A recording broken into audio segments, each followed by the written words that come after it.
Since we're about 9. Ah, okay. I've started recording. I'm going to move your jacket out the way because you can see it in the picture, and I always think that's so distracting when you can see something. Welcome, Francesca Caballero, to my car. You absolute stunning queen of a lady. Oh. We've got our coffees. We're not doing a drive-through because this place here that we're at doesn't have a drive-through. So lie. I'm just Google did lie. Even though I have worked, we're actually at the Guile. I was waiting to say that. I have worked here for many years in this side of Edinburgh, Gorgie Road, the Guile, Christorfen, you name it. Even although Google said it was a drive-through, and I was like, is it? It wasn't even. I worked there for 20 years. They must have changed it. But we got here and it wasn't. They've not changed it. They've basically just extended it to external seating. They never used to have that. Anyway, all very boring, talking about Starbucks. Oh, oh, look at this idiot coming round the corner. Sorry, that was us nearly wiped out there. I know. We'll just go up here where it's much quieter. I had invited you along, Francesca, to speak specifically about mental health and suicide awareness, which you've got quite a story to tell on. But you were just saying as I put the camera on there that you're best friends with Jordan Robertson, and I had two Jordan Robertsons on, two back to back, one male, one female or trans female. Really? Aye. So it's Jordan the trans female that's your... Jordan the trans lady is my bestest. Best friend, I know. So that she introduced us and then we connected on Instagram, and that's how you're here. Exactly. So there's loads of stuff we can actually talk about because you're also a performer, but the main thing is mental health and suicide awareness, as I was saying, because you sadly lost your mum. Lost my mum last year. Quite brutally. My mum committed suicide last year, and then 3 years before that my uncle also committed suicide, and then also 3 years before that one of my friends committed suicide. So I've got quite a lot of experience with people. And the thing is, I'm going to put the window down actually. It's a lot warmer today than I thought it was going to be, but it's also, do you want your window down? It's also wasp season, so we need to be vigilant that they don't come in. I'm not too bothered about them, but some people do freak out about wasps. But anyway, getting back to what we were talking about, suicide awareness, I felt up until like crossing paths with you that it was really difficult to find somebody that was willing to actually openly talk about it. Understandably, I totally get that people obviously are extremely upset by that type of thing, but also we do need to create awareness because it's so taboo in this country. I just moved back from Finland, right? I was living in Finland before, and their mental health system is fantastic. I could walk up to someone in the street and say I'm going to hospital for my mental health, and they say good for you. Whereas I came back here and I said, yeah, my mum's committed suicide, people get uncomfortable. It's so taboo in the UK. And you know, why don't we say it like you break your leg, you go to the hospital. So if you've got mental problems, of course you go and you get it sorted. But people don't understand that. No, we're still not. I don't think we're as open about it as, I mean, we're definitely making progress, definitely, but it's still, there's too many people, we're losing too many lives to it for it to be you know, it's just not normalised enough. It's not, it's absolutely not, and people get uncomfortable, like you say, and I'm totally open about it because that doesn't define my mum. Do you understand? And I don't want my mum's death. Why would you want your death to define? My mum was a wonderful lady, funny, gorgeous, like, you know, I just miss her to bits, but I'm not going to let the suicide define her. So that's why I'm happy to talk about it, because she struggled with bipolar type 2 all of her life. So the story of your mum then, what happened? Were you here? Were you in this country? I was in Finland. Oh, you were in Finland when it happened? It's your worst nightmare ever when you're living abroad, isn't it? To get that phone call. Oh, get teary. Oh no! And I did think you would. I've got my hankies with me. Listen, you don't. I know you're really determined to talk about it. but we can talk. We can come back to it if you want. Would you rather? Okay. No, it's you're okay. all right. I'm all right. Just keep that handy. We've got hankies. No, I'm all right prepared. talking about it. I just got that phone call and oh Christ! I think I screamed for about an hour, honestly. And then I had to jump on a plane and I mean now I'm like the matriarch of the family because none of my brothers didn't know what to do. You know, everyone was like lost souls, so I had to come home, clear my mum's stuff, do the funeral, do everything, you know. And I was 31 at the time, so it was a lot. You're still young yourself. Too young to be burying my mum, you know. No, I know, and I'm sorry. I'm so sorry. No, totally. Honestly. Thank you very much, though.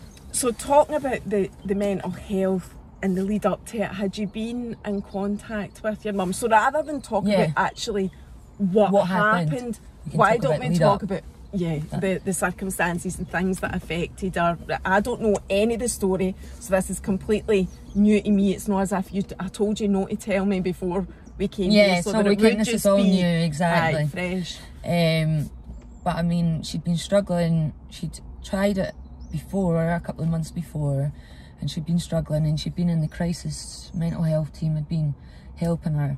But I have to say, she was just, you know, with bipolar, because I have bipolar type 1, and I think the reason that I'm handling it better than my brothers is because I understand. I've got bipolar, and quite honestly, some days I do feel like that.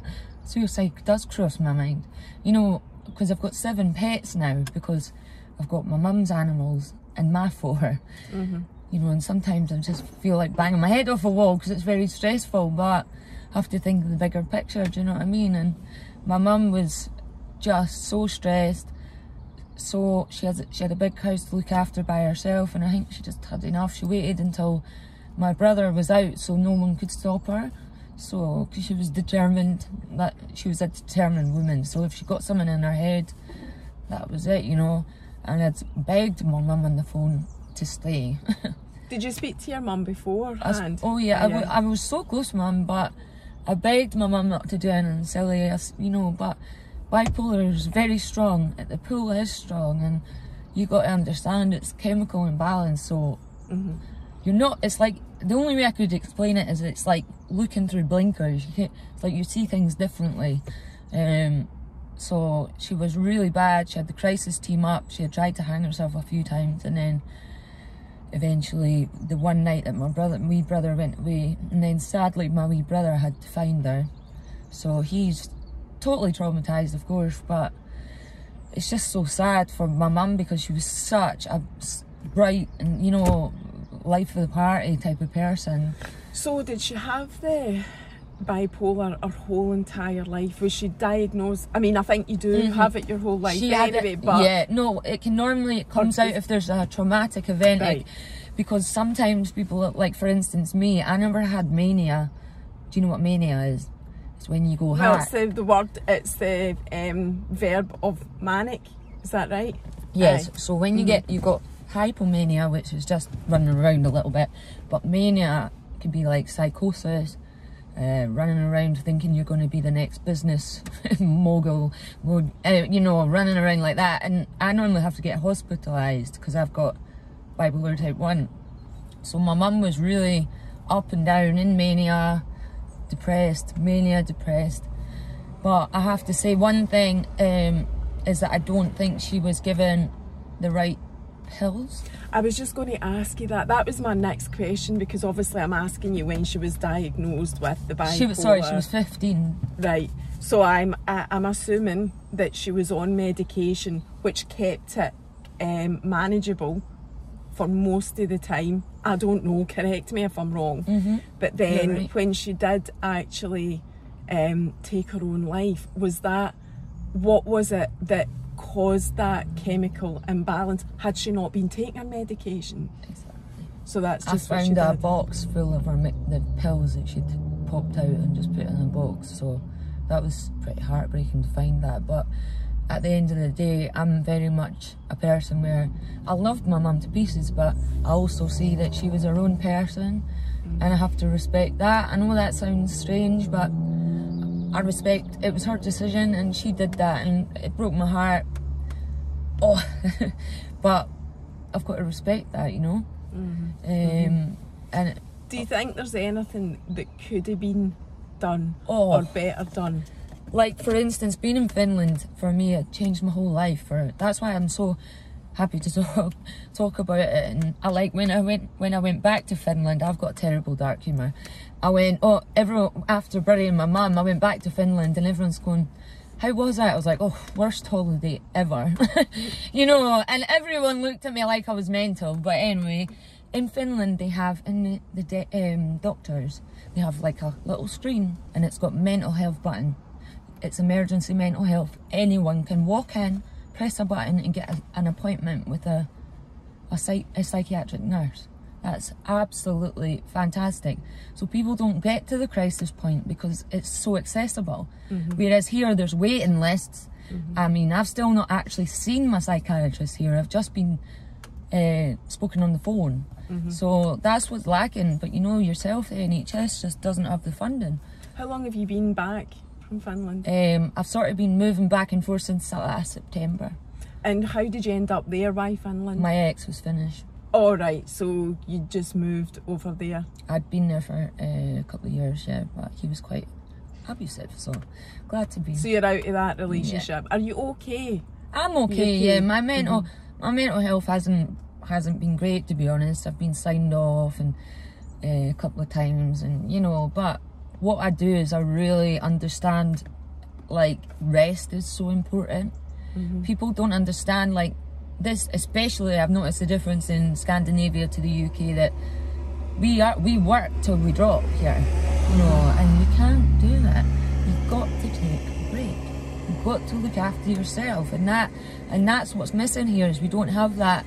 Like, we need to love ourselves first, you know what I mean? And maybe I'm talking rubbish, but no, I agree with you. Do you know what I mean? I'm not in your shoes, but I agree with everything that you're saying. I do think that self-care, and I know that I feel like the words self-care get flung about so much now that it's actually removed some of its importance. Some of the meaning, exactly. It gets flung about that much, but you know, even from my own personal point of view, and I don't proclaim to have been through what you've been through. No, but mental health is mental health, and I think the first step in any sort of recovery or progress is to put yourself at the centre of your world. Need? What is causing this? That's what you need to think. Like, because if I'm going bipolar, there's normally a reason for that. I say I'm going bipolar, going manic. There's normally something stressing me out in the background or whatever. But now I'm at the point now where I know when I'm at that, take my double my pills. Because I don't want to end up in hospital, of course. But is that what happens if you go? So basically, bipolar 1 and bipolar 2 are different. Bipolar 2, they get more hypomania, which is like running around cleaning and energy-wise. Mania is psychosis, so that's the fun type. Not your garden variety type. It's the type that you end up in hospital and tied to a bed because you're in psychosis, you don't understand reality. Do you remember that when you're in that? Bits and pieces. When you say tied to a bed, you're not physically. I'm not kidding. I'm not kidding. Twice. But do you know what? I'm thankful for it, because do you know what? They stopped me from doing anything stupid, because basically I tried to take my own life when I was in mania, and the one thing that's also what gives me solace in my mum is knowing that I didn't mean that, and I didn't want to die at that point. I really didn't. I just wanted to get rid of this horrible feeling. Do you understand? So that's where I see my mum. I think, well, she was so bad time that she wanted to get rid of that horrible feeling. And then when I woke up out of it, like I say, tied to a bed, I had a black eye because I tried to hang myself, and it was shocking. So the tying you to the bed, I mean, that sounds quite shocking to me, but it's to save your own. It's to save your life. Yeah, it's because literally, as I say, when you're in, it's not. I'm not embarrassed to talk about it because a lot of people don't know this about me, but yeah, when you're in psychosis, I'd rather they tied me to the bed and then I can't do anything stupid, you know what I mean? Like I say, trying to take my own life or... So when you're feeling balanced, if that's the right word, you don't want to take your own life? Not in the slightest. That's not what you want to do? I love life, I love my animals. You know, like I say, I've got 7 pets in my What are they, by the way? I've got 4 cats and 3 dogs. Right, okay. Enough animals to start. Yeah, that'll keep you going. That's exactly, a job. and they're big dogs as well, so walking them 3 times a day. But anyway, so that keeps me going. My family, like I say, my brothers and nobody. I'm the matriarch. Everyone comes to me now, you know, for problems or emotional, that sort of woman. You know, that you get your mum. Yeah, like motherly feeling. Yeah, exactly. So I get that now. I get all people that used to go to my mum coming to me. And that's what I found at the funeral. It was bizarre because I was comforting everyone. Are you the oldest? No, I'm the middle child. Right, okay. And an older brother and a younger brother? Yeah. Yeah. Okay, so bipolar, I wanted you to talk a bit more about that because that's another thing. People are becoming more open to talking about that. I think you're shaking. Are you all right? I'm fine. Do you know what it is? I just get a wee bit emotional. But you're doing fine. You are doing fine. I'm just holding it in. So the bipolar thing, I think there's probably a good bit of education can be done talking about that. I wish they would go around schools and do it early so that you know, because I have to say the younger generation are a lot better. You know, they don't see it as, they just, you know what I mean, they don't judge it. But, I mean, even my generation, we didn't get taught anything about mental health at school. Nothing. I don't think we did either. I'm older than you, obviously, but I would agree with you there. Lola seems to be totally aware of, like, Lola can say to me, I'm feeling a bit anxious about this. I love that. I don't think I learned the word anxious till I was about 25, to be honest. You know, so they're being encouraged to talk more, and hopefully that will mean a lot less victims to suicide. Exactly. So the bipolar then, I didn't know there was 2 types. So there's actually there's 3 types. All right. Bipolar type 1, bipolar type 2, and then bipolar cyclical. So basically you go up, down. But you know, you sort of switch between both depression and highs. But bipolar type 1 is actually the most serious because when I go, like I say, when I go into mania, it's not just hypomania. It's I always say I hate the sky, you know. So there are different types, but I mean, you really do need to take the medication. I mean, when I took medication, it changed my life. It really did. How long have you been taking medication for? Only actually 2 years. No, sorry, that's a lie. I was on antidepressants before, but they were your normal what are they called? SSRIs or whatever they're called. And they weren't really agreeing with me, and I didn't have my official diagnosis, so I was like, I'm fine, I'm fine. And it wasn't until I was in Finland and I had total psychosis, meltdown, ended up in hospital, that I got diagnosed with bipolar type 1. So I was at 30 years old by the time I got my diagnosis. So you suffered with your mental health? From 15 years.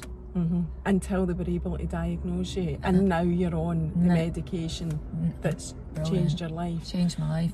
So that medication, if you take that daily, I assume, is it daily? Yep. It's an antipsychotic medication, so that stops you giving. It will not let you get to that point.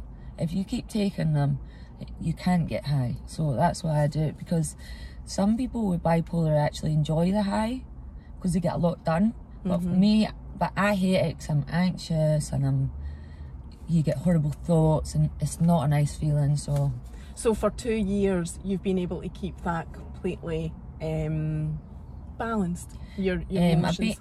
I wasn't actually. After my mum died, I was put in the hospital. When you say put in, were you sectioned? Is that what you mean? Yeah, I went to the doctors and they wouldn't let me out, and they put me in the hospital. But they were lovely. Like it wasn't anything like tied to beds or anything. It was just support and somewhere quiet that I could be and just trying. But see, even that, Francesca, even the whole section thing, hardly anybody talks about that. No, it's a total shame. It's like a shameful thing here. That's why I really wanted to do this with you, because people can see, like, I'm happy. I'll look someone in the eye and say, yeah, I've been in hospital with it. Yeah, I'm bipolar. You know, it's absolutely fine. There's nothing wrong with that.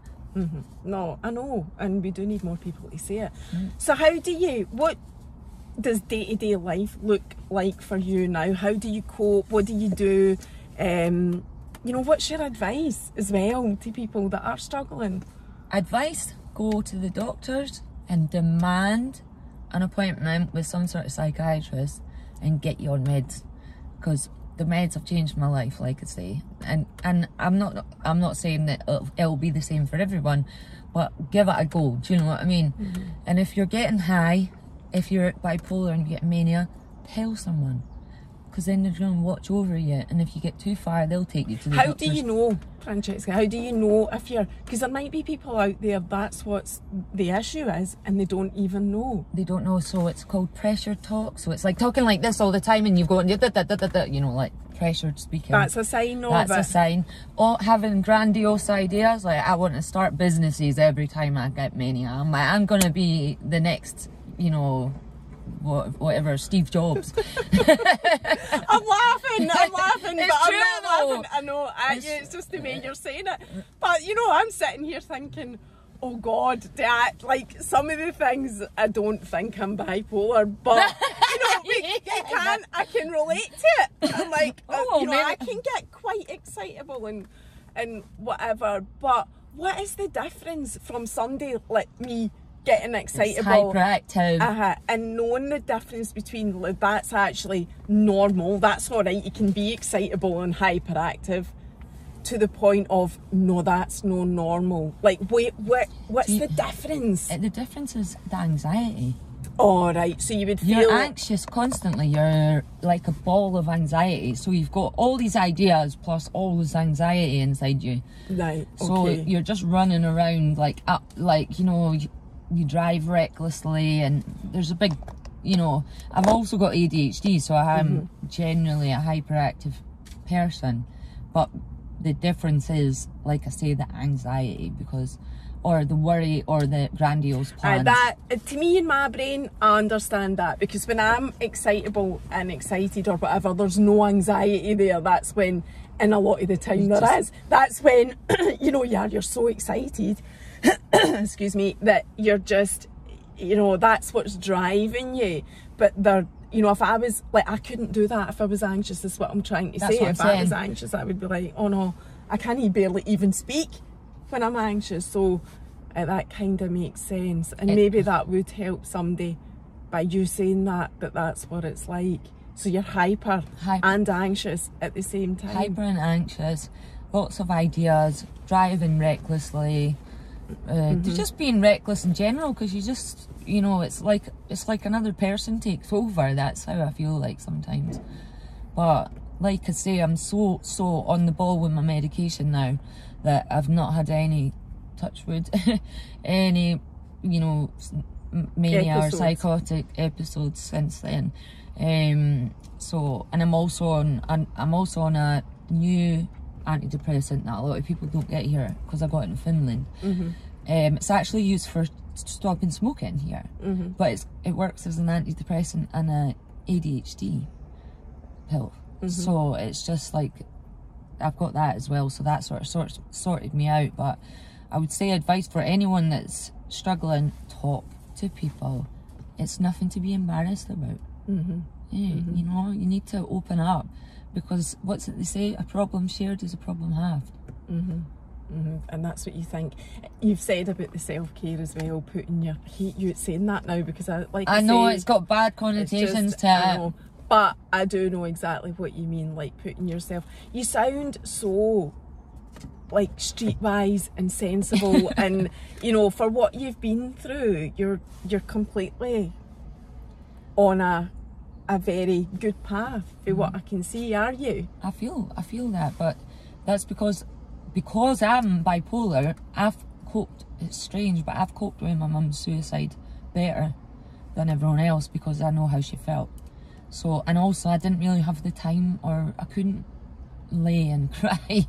I had to sort out the animals, I had to sort our house, and so, you know, I grew up overnight, if I'm honest. And everyone that sees me now, it says, whoa, you're so, you know, on the ball now, because before I was maybe a bit messy and a bit not bothered about taking my pills or whatever, but now I'm very much. Do you think with your mum that, because obviously I was keen to find out if she'd been let down by any... Absolutely let down, absolutely, by, I will say, NHS Lothian, East Lothian, because she had told them 2 days before that she was going to kill herself. She had said that she was in crisis, and do you know what they did? You know what they did, Mary? They came round to the house and took all the things that you could hang yourself with. How on earth is that supporting someone? Isn't that bizarre? I found that totally bizarre. Instead of taking her in, putting her in hospital where she needed to be. Why did they not? Because they don't have the resources. They're just so underfunded. They're so underfunded. It's like I can't even get an appointment for ADHD because they're not taking any more people for adult ADHD. So that's, you know, just. And really, unless you've got huge amounts of money to go private, there is no other alternative for lots and lots of people. Absolutely. And that's another thing we don't really talk a lot about, because we're all well aware that the NHS are on their knees currently because they're underfunded. Yeah. And we could go down a whole political But let's not talk about the Tories, but anyway. Yeah, let's just, you know, talk about the actual mental health and the situation that we're in, and try and talk about ways that what people can do, because we're currently in a system that is completely let down in terms of mental health care. Absolutely. And I also think the Samaritan's helpline is that, because at the end of the, I'm not being funny, but I phoned it in crisis once, and the girl was clearly like a student, like only there to shove it on her CV, you know, and I just felt like I've never phoned them again since, because it was like, yes, okay, sorry you feel like that. So robotic and so false. So I think they should open a specific suicide hotline. Do we not have that? No, because they have it in America, I think, but we don't. I'm pretty sure I should know about it really if we did have it, or some sort of crisis, you know, mental health crisis line. See, like you keep using the word crisis. Your mum was in crisis. You've been in crisis. That's what they call it. So that's obviously a word, a terminology used in the mental health world. When you are when you feel like when you're at the end of your rope, basically, and you think there's no other option other than to take your own life. And your mum said that. She said many times before. So they knew fine well and they let her down, but I was going to fight it and I was going to do this, but you know what? It's not going to bring my mum back. You know, I'd rather make positive and be positive, you know. But I mean, I'd love to myself work with people with mental health problems, you know, and just say it is alright, it's going to be okay. Because, you know, I've been through the mill with it all, and I know how it is to be low, and I know how it is to be high. So, but crisis, you never want to get to crisis, basically. So that's what the doctors always say, would rather you come before then.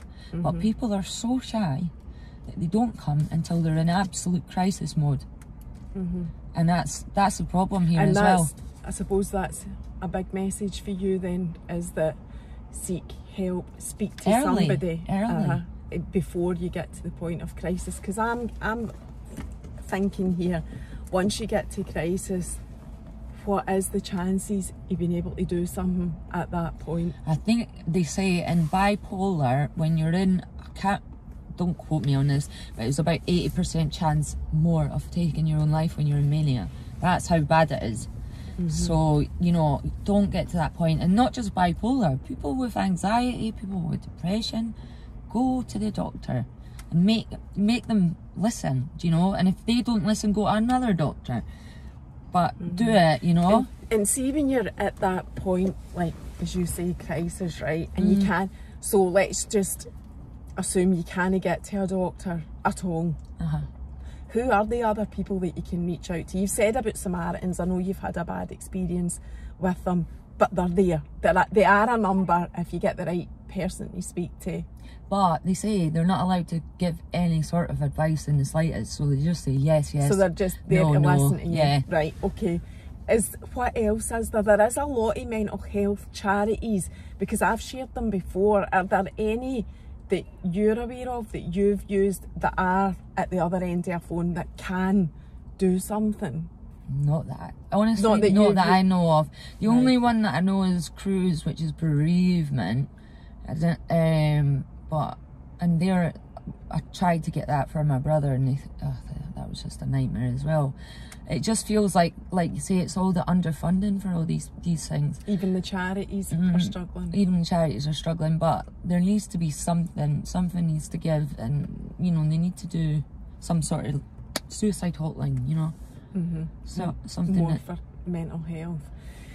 So I suppose, right, so we've acknowledged that the system is a letdown for mental health just now. I suppose then it does come back to, like, what can you do for yourself? Hopefully you'd be in a position that you want to seek something for yourself. So I would say speak to somebody that you know, confide in somebody that you can speak to. I trust. Would you agree with that? Absolutely. I think, like I said, a problem shares a problem half. The first thing I say, like, well, I'm normally told by my family, you're getting a bit high, but you know, if do you take medication for that if you're getting a bit high? I just double my medication. But I mean, I talk so openly in my house. We have a really, really open dialogue with mental health, and we always have had. So I'm quite I'm lucky in that sense. But if you don't say your family aren't like that, go and speak to one of your friends, someone that loves you, because I guarantee they'll want to hear it, because they want you to be alright. Do you know what I mean? Yeah, I agree with you. Who do you live with? Who's it you're talking about, your family and your house? I live with my dad and my brother. Right. So we all kind of came together after my mum died, because we all sort of needed each other. So you've got that support network. I'm really lucky to have that. So anytime I've got anything to say, my poor brother, truly zero, poor soul. But he's willing to listen. Yeah, he's a great listener though. He's a great lad, heart of gold. So in terms of your own mental health, I really feel like there's not a huge amount more we can say about your mum. You've given us all the information of what affected her. Your family's been deeply, deeply affected, to put it lightly, by suicide. And we're putting it out there. We're taking a bit of stigma away, I hope. We're making it something to talk about. Absolutely. So talking about yourself and your own mental health, and you said you've had a few times that you've tried that you've tried to take your own life. Do you want to talk about that? I was just going to ask you, like, what you would want to say about that, what situation you were in, you know, what it feels like, sharing everything about it, so that people don't feel stigma when they feel like that or want to share it, or hopefully don't feel stigma. Can I tell you honestly why? I just found out my boyfriend had been sleeping with prostitutes. Right. And that absolutely broke me. I mean, I was with the guy 3 years, you know,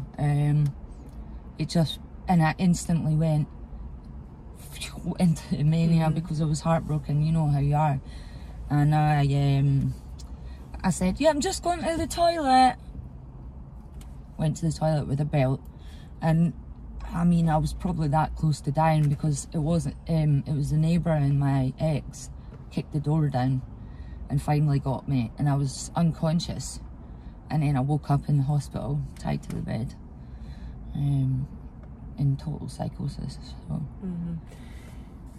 But having the mental health disorder, the bipolar anyway, something like that would affect somebody who doesn't have a diagnosis anyway, you know. But I don't even know if I'm saying the right thing here. Like, I'm thinking to myself, did the mental health diagnosis cause that reaction in you? But then I think you just anybody that considers themselves a Joe Blogs or a Joe Average, you can understand that. Totally relate to it. Aye. Yeah. So I don't even think you can say that, yeah, it's only people with mental health that would happen to, because it's no. And then there's some people that take their life have just had the worst day ever, or they've just been broken up with, or like, for instance, I was telling you about my friend. My friend sadly did it over a guy. Oh, yeah, you told me. Over a boyfriend. You said about that before we put the you know, camera. What happened there? She got split up with and went and did that. Absolutely heartbreaking. You know, beautiful girl. Because he split up with her, I take it. It was a very toxic relationship though. So, yeah, it comes back to the same old thing. But she didn't have mental health problems. Yeah. So yeah, and that's my point that I'm trying to make. She didn't have any depression, nothing, and you've got a wee thread on it was a total shock. Oh, thank you. That's a sign of a good character if you tell. Oh no, I would never. No, I hate when people don't tell you and you got something in your teeth and you're like, hey, I know, my husband does that, and I'm like, why did you not say to me? No, I know. Yeah, I would never. I'm not saying no. You're welcome. Put it out the window, wee dread. What was I saying there? Yeah, that's my point I was trying to make then. Exactly, that you don't need to have a mental health diagnosis to be classed as somebody that would maybe have suicidal feelings. Exactly, and if you're feeling down, don't be embarrassed about it. Honestly, because see, when you meet the mental health nurses and the psychiatrists, they've studied because they want to do that. They really do, and they really do care about you. And that is their saving grace with the NHS. Like, they don't have the funding, sadly, but they do that because they love it. So please don't feel embarrassed, because you'll never be judged. You know, never. They'll welcome you with open arms. Even anxiety, like you say, because most people have anxiety these days, and things like that. Go to your doctor and talk about it, because it's, you know, it is serious. And it's like I said, if you'd hurt your leg, you would go to the doctor. So I feel that people, oh no, you know, it's just a bit of anxiety, oh, it'll be fine. No, go to the doctor, talk about it. It does always feel better to talk about it. Totally. Even if it's not a doctor, you know, totally. Getting it off your chest, being able to speak about it. And as you say, there won't be anybody that loves you that doesn't want to hear. Exactly. You know, won't send you away. No one will. Or whatever. So, you are also, so I'm going to change the subject a wee bit, because I just want to talk about like your life as well, and you know what you do. Do you want the window down a wee bit more? Just so I get the flowing hair look, you know, like a L'Oreal advert. I don't think it's windy enough for that, Francesca. I don't want to burst your bubble, but it's a glorious day. What was I saying? So you're a performer, a singer. Yeah, and people will see that from your page, because obviously I'll tag you in that.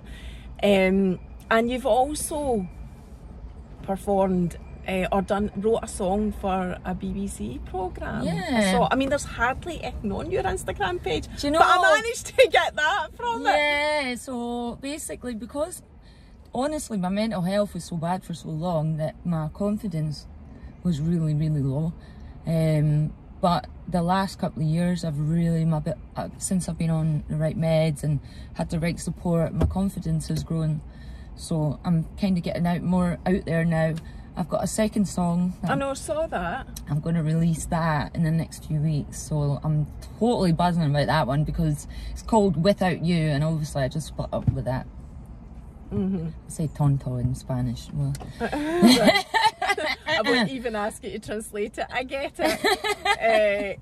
Right, so this is, did you write that song? Yeah, so I wrote the song. It was called The Grey Area on BBC. It's available now, actually, if you want to watch it. It's got a lot of Scottish talent. It's got a lot. I know, I saw that. You're connected to quite a few people in the industry. In Scotland. Not that I know them, it's just that with people that I have had in the car, that's how I know who they are, because they're connected to them. What? Edinburgh's a village, and I've partied with half of them.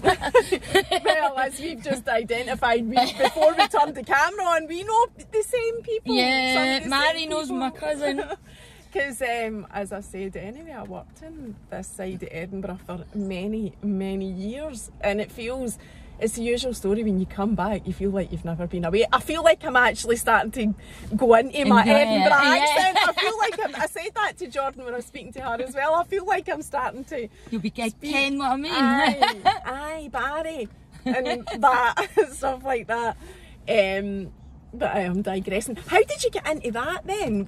So you're obviously creative, which is a massive, I've read about that thing of ADHD. A lot of ADHD people have got this massive creativity gene somewhere. Yeah. So has that been something that you've channeled your... Absolutely, and I have to say, because ADHD gives you hyper focus, that's the thing. I would hyper focus on the wrong things before, and now I'm hyper focused on the music. So I think that the reason people with ADHD, because you can't do something basically with ADHD unless you really enjoy it, and then that's what I mean, then you're focused on it. I get that. If I don't like something, I cannot even read it. It's just goes over my head. So I found that obviously I can sing, and I'm really confident, so I'm totally happy on stage. I love being on stage and getting a bit of banter and heckling and whatever else. And obviously with my mental health, I can't. I mean, my doctor even said you shouldn't work full time, because every time I work 35, 40 hours, I end up ill, because it's just too much for me, and I have to admit that. I may not be a millionaire one day, but I'm looking after myself, and that's most important. Do you know what I mean? That really touched me there, you saying that. And you know, there's a massive stigma about what you do in society. It gets right on my goat. It's got on my nerves for years, that, you know, people, it's the loaded question of, so what is it you do? Can I say that's only in the UK? I've lived in Spain. Oh, really? I've lived in Spain, Finland. That's the last thing nobody wants to know, because it's nosy. Because basically you're asking, how much money do you make? Exactly. It's a judgmental question, and we all do it, and people might get offended at me saying that. I mean, I've saw me doing it, because we're so, you know, what is the word? We're so... Conditioned. Aye, conditioned, that's the word. We're conditioned to ask these questions. It's almost like asking about the weather. The weather. Oh, it's sunny today. Yeah, exactly. It's so... I find it infuriating, because I get a lot of judgment for it.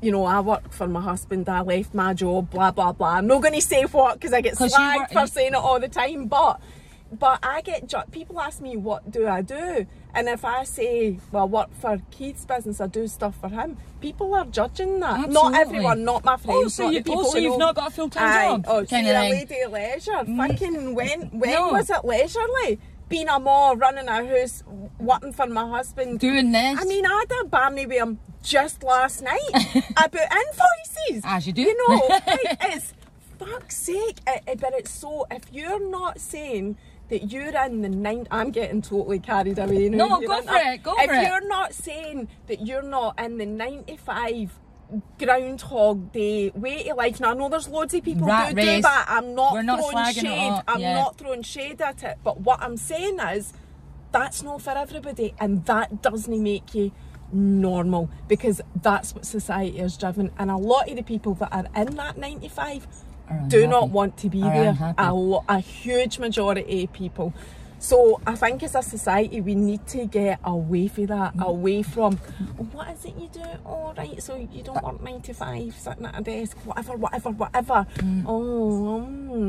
You know, I'm judging you. I am judging you on that. That's what people are doing. It is. We need to stop this conversation. It's the UK keeping up with the Joneses. Do you know what I mean?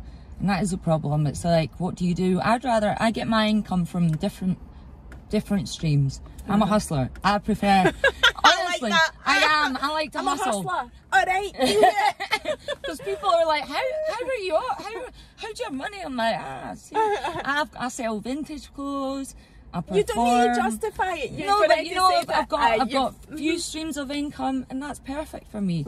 And I would honestly, totally say to anyone that's got mental health problems, if you're really struggling in a 9 to 5, maybe if you can take your hours down a wee bit, or take a day off, even take 4 days instead of 5, or because it changed my life, really.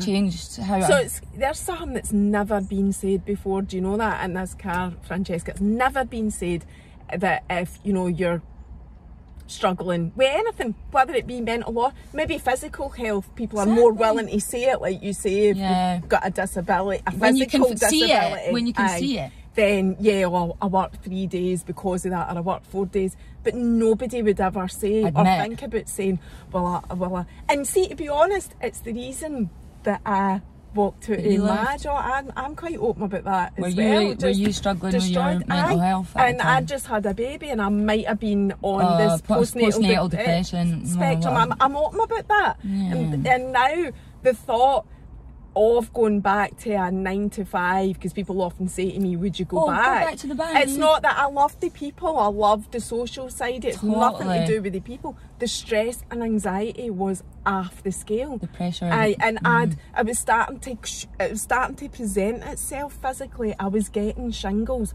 multiple times. Stuff that I've not even talked about. Things that were happening to me. Wow, shingles means your immune system is... Exactly. I had it when I was pregnant as well, because I was still at my work when... Oh my goodness. I was pregnant anyway. This isn't about me. No, I like it. It's the same. Yeah, and do you know, it was just recently I was thinking this. I usually just say, oh, I left because it was destroying my soul or whatever. But the actual truth is that mental health, although I have said this to a few people, it was the job or my mental health. And I feel like your mental health, there is no price on your mental health. And I walked away with no redundancy, and people would say to me, do you not want to stick it to get redundancy? To get that, yeah. If you would ever I mean, how can you put a price on your mental health? And it is that belief of money being the big... I mean, I know money does buy lots of stuff and does give you a nice life and things like that, but if it's the difference between living and not living, money is existing. Exactly. I feel like you're only existing when you're like that. You're not living life. You know, when you're stuck in a job you hate and you're stressed out your head, it's just existing. Get up, go to your job, come home. Yeah, I'm actually so glad that you said that you don't work full time because of your mental health. And I never will and that's again. Okay. That's fine for me. And you can judge me all you want. But I know you wouldn't. It's a Tuesday morning in the Guile Cafe. Here we are. No judgment zone. Yeah. So, going back to your performing, because I am interested in that. When did you start singing? Like I say, I've always struggled with my confidence really badly. Like when I was younger, I was like, nobody knew I could sing until maybe I was in my early 20s. But you could sing? My first gig, yeah. I've always had a natural singing voice, but I've just didn't have the balls, sorry. Just to, right. Can I say that? Aye, that's mild compared to what's been said in here. I'm trying to sing where I'm not swearing, you see. Yeah. So, what was I saying there again? Sorry, that's my ADHD. You never had the balls to go into singing before you were 20. That was it. Before I was in my 20s. So my first gig was, I would think I was 22. And I mean, I can't even remember it. I was like that, shaking. So nervous, but now I'm totally confident. It's built my confidence massively, you know. I used to do residencies in bars where you do every week, and that built my confidence hugely. So did you have singing lessons, or was it all natural? No. No, I've only had one singing lesson, and that was excellent, to be fair. But I just use YouTube. You taught yourself? Yeah, YouTube has a lot of really good like, what are they called? Tutorials. Yeah, and that kind of thing. Yeah, but with the proper, like the celebrity voice coaches and stuff. Aye.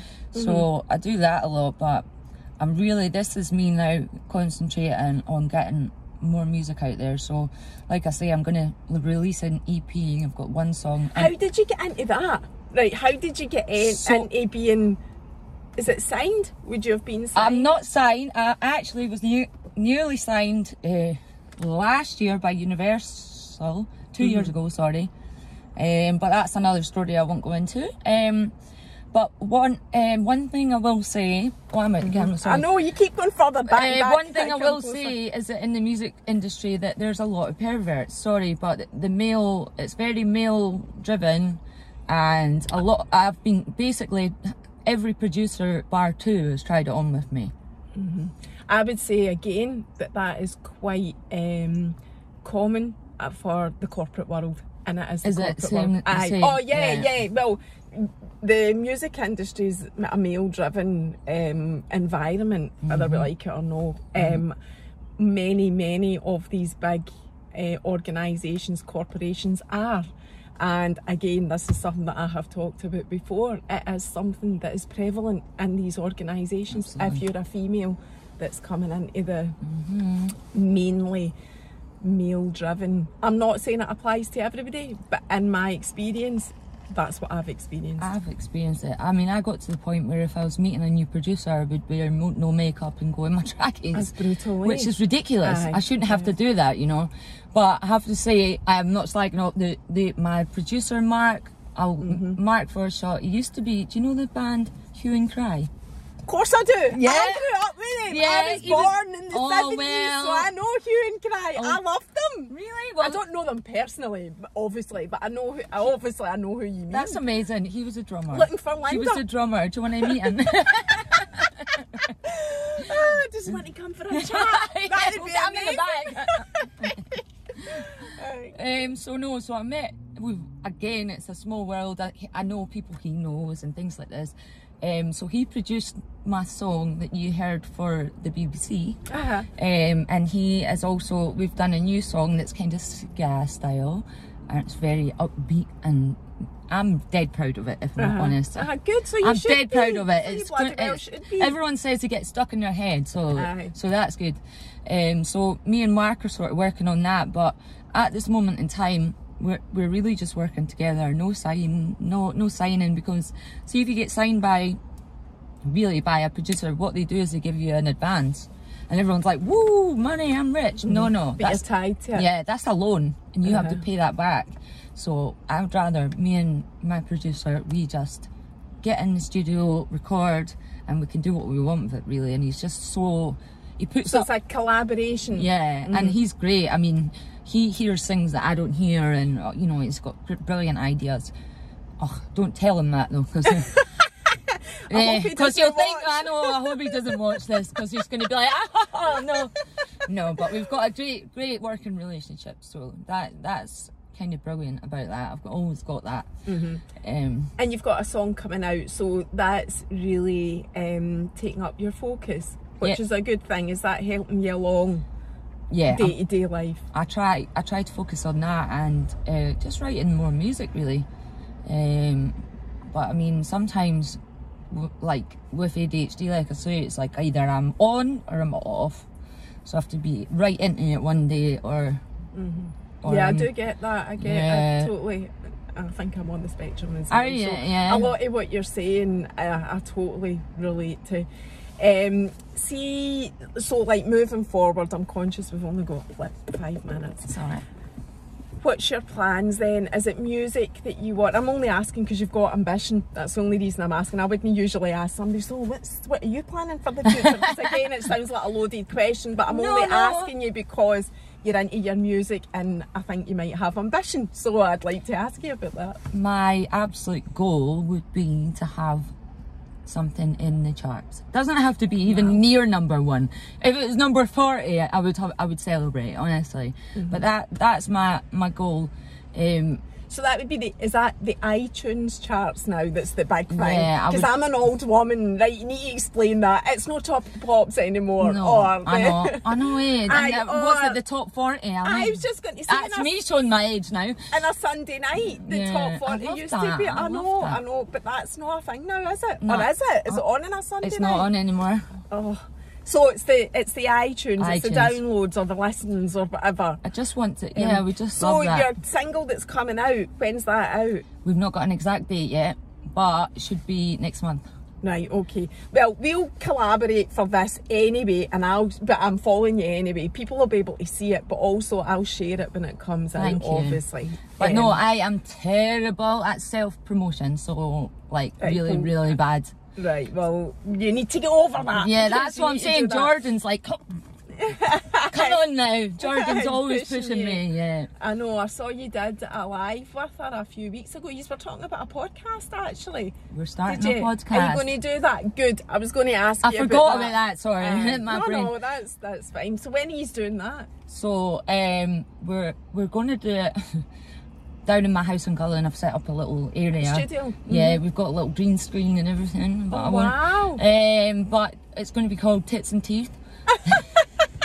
How did you come up with that? Because you were looking for a name. I'm sure that's what you did your live about. You were looking for. But did somebody suggest it? No, Jordan said from perfect. Jordan. Do you know what? We take the power away from the trolls. Because the trolls will go, oh, look at your teeth, or oh, look at your tits. So we were like, yeah, exactly. So that's brilliant. I love it. So when are you starting next week, did you say? What we were gonna do is just have me and Jordan start it off and no guests, and then just work take up it to from tits. You can come on it if you like. Oh, totally. You can come on my podcast. I better get invited to that podcast. That's all I'm saying. No, that's really good. I'm dead pleased for you. And the best thing you can do is just get started, and then you can do that and your music, and you know, it's the whole creative thing. It keeps you it opens doors. and, so once you start, it's always the way. You know, once you start, you get opportunities there. But like I say, I've just been trying to sort my mum's house still a little bit and do that. Are you in your mum's house? Is it your mum's house you're all in? Right. So it's so I've been sorting that out. But like I say, podcast is next, and then song after that. So yes. Lots to look forward to. Well, on that nice positive note, is that okay to say that we can end up on a positive note with all the good things that you're doing? Thank you so much for coming to speak to me. Honestly, I can't. Oh, come here, you. I can't believe so lovely. Thank you, and so are you. And we'll say bye to the people. Bye. Bye.